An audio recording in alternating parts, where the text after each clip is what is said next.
আসসালামু আলাইকুম। চলে আসলাম মসজিদ আল হারামে ইশারের নামাজ আদায় করব সেই উদ্দেশ্যে।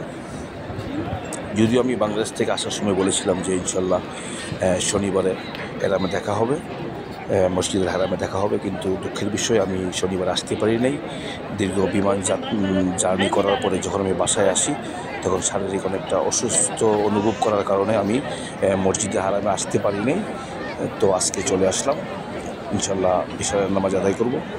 আমরা হয়তো অনেকেই জানি না যে মসজিদের হারামে প্রতিদিন 6 ওয়াক্ত নামাজ হয়ে থাকে, যেমন ফজর, জুহর, আসর, মাগরিব, ঈশা, পাশাপাশি সালাতুল হাজত, যেটা আমরা বাংলাদেশে তাহাজ্জুদের নামাজ পড়ে থাকি।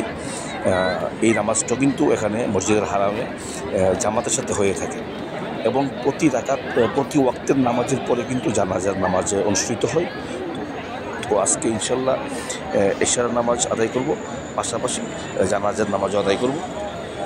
তো এর মাঝখানে আপনাদেরকে একটু দেখানোর চেষ্টা করতেছি, আপনাদেরকে দেখানোর উদ্দেশ্যে এই ভিডিও বানানো। দেখেন হাজার হাজার হাজিগণ কিন্তু ইশারের নামাজ আদায় করার জন্য মসজিদের হারামে প্রবেশ করতেছে। সকলের উদ্দেশ্য ইশার নামাজ আদায় করবে, কেউ কিংবা তোয়াফ করবে, উমরা করবে। তো আপনাদেরকে দেখানোর উদ্দেশ্যে এই ভিডিওটা বানাচ্ছি।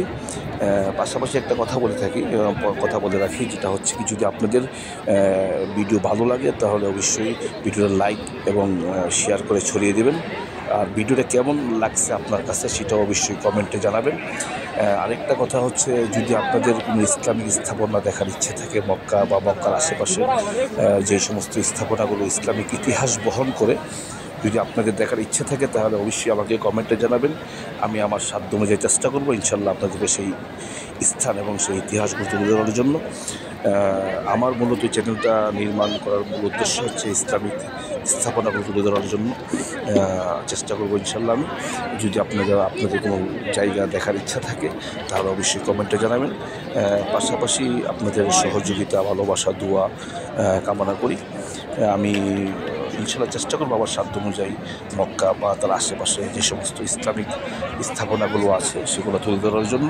তো আপনাদের সহযোগিতা কামনা করি।